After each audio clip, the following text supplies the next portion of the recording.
नबी का लब पर जो जिक्र है बे मिसाल आया, कमाल आया।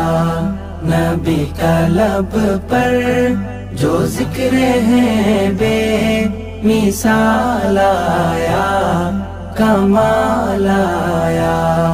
नबी का लब पर जो जिक्र है बे मिसाल आया, कमाल आया।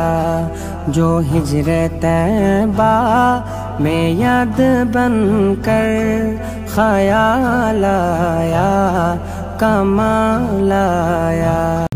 अस्सलामु अलैकुम व रहमतुल्लाहि व बरकातुहू।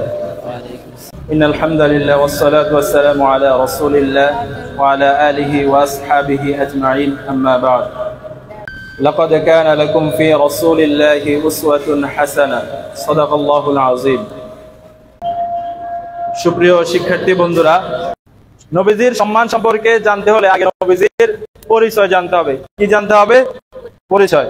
এক নাম্বার পরিচয় হচ্ছে নবী হচ্ছে আল্লাহ তাআলার রাসূল। আল্লাহ তাআলা কোরআনের মধ্যে বলে দিয়েছেন মুহাম্মাদুর রাসূলুল্লাহ, মুহাম্মদ সাল্লাল্লাহু আলাইহি ওয়াসাল্লাম হচ্ছেন আল্লাহর রাসূল। দুই নাম্বার পরিচয় বলে দিয়েছেন তিনি হচ্ছেন মানুষ। আল্লাহ তাআলা কোরআনে বলছেন কুল ইন্নামা আনা বাশারুম মিসলুকুম, আমি তোমাদের মতোই মানুষ। রাসূল সাল্লাল্লাহু আলাইহি সাল্লাম মানুষ ঠিক আছে, তবে মহামানুষ। রাসূল সাল্লাল্লাহু আলাইহি সাল্লাম মানব, তবে মহামানব। ঠিক আছে নি কথা? রাসূল সাল্লাল্লাহু আলাইহি সাল্লাম হচ্ছেন সাইয়্যিদুল মুরসালিন, সকল নবীদের সর্দার। এটা হচ্ছে রাসূল সাল্লাল্লাহু আলাইহি সাল্লামের সংক্ষিপ্ত পরিচয়। এরপরে আল্লাহ তাআলা বলেন ওমা আরসালনাকা ইল্লা রাহমাতাল লিল আলামিন। আমরা আরেক জায়গায় আলামিন পড়ি, আলহামদুলিল্লাহি রাব্বিল আলামিন। আল্লাহ রাব্বুল আলামিন হচ্ছেন রাব্বুল আলামিন, আর রাসূল হচ্ছেন কি রাহমাতুল লিল আলামিন। এটা হচ্ছে পরিচয়। এবার আসে সম্মান। আমরা আমাদেরকে সৌভাগ্যবান মনে করতে পারি, আমরা সৌভাগ্যবান কারণ আমাদের নবীকে হযরত মুহাম্মদ সাল্লাল্লাহু আলাইহি সাল্লাম। সর্বশ্রেষ্ঠ কিতাব কি? কোরআন। কোরআন কাদের জন্য নাজিল হয়েছে? তার মানে আমরাও সর্বশ্রেষ্ঠ। কথা ঠিক আছে? রাসূল সর্বশ্রেষ্ঠ, কিতাব সর্বশ্রেষ্ঠ।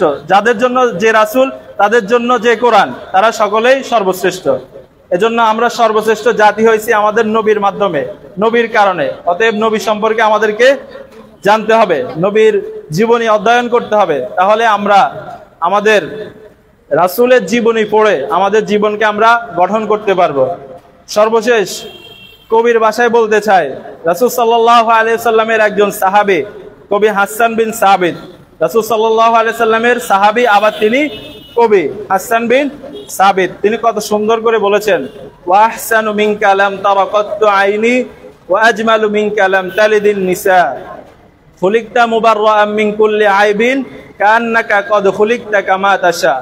কবির ভাষায় কবি বলতেছেন ওয়া আহসানু মিনকা লাম তারা কাত্তু আইনি, তার চোখে এই মুহাম্মদ সাল্লাল্লাহু আলাইহি সাল্লাম ব্যতীত অন্য কাউকে তিনি এত সুন্দর দেখেন নাই। ওয়া আজমালু মিনকা লাম তালিদিন নিসা। কবি বলতেছেন দুনিয়াতে যত মানুষ তাদের সন্তানকে জন্ম দিয়েছে, রাসূল সাল্লাল্লাহু আলাইহি সাল্লামের মতো আর কাউকে এত সুন্দর করে কেউ জন্ম দেন নাই। অর্থাৎ রাসূল সাল্লাল্লাহু আলাইহি সাল্লাম হচ্ছে সর্বশ্রেষ্ঠ, তিনি সর্বসুন্দর। এরপরে হচ্ছে খুলিকতা মুবাররাআম মিন কুল্লি আইবিন, রাসূলকে আল্লাহ তাআলা সৃষ্টি করেছেন সকল দোষ ত্রুটি মুক্ত থেকে। সুবহানাল্লাহ। কান্নাকা কদ খুলিকতা কামা তাশা, কারণ আল্লাহ রাসূল সাল্লাল্লাহু আলাইহি সাল্লাম যেন তিনি চেয়েছেন এভাবে আল্লাহ তাআলা তাকে এভাবেই প্রেরণ করুক, এজন্য আল্লাহ তাআলা তাকে এভাবেই প্রেরণ করেছেন। এজন্য আমাদের রাসূলের মর্যাদা এবং সম্মান অনেক বেশি। রাসূল সাল্লাল্লাহু আলাইহি সাল্লাম সম্পর্কে যদি বলা শুরু করা হয় শেষ করা যাবে না। আরবি হরফ কয়টি? 29টি।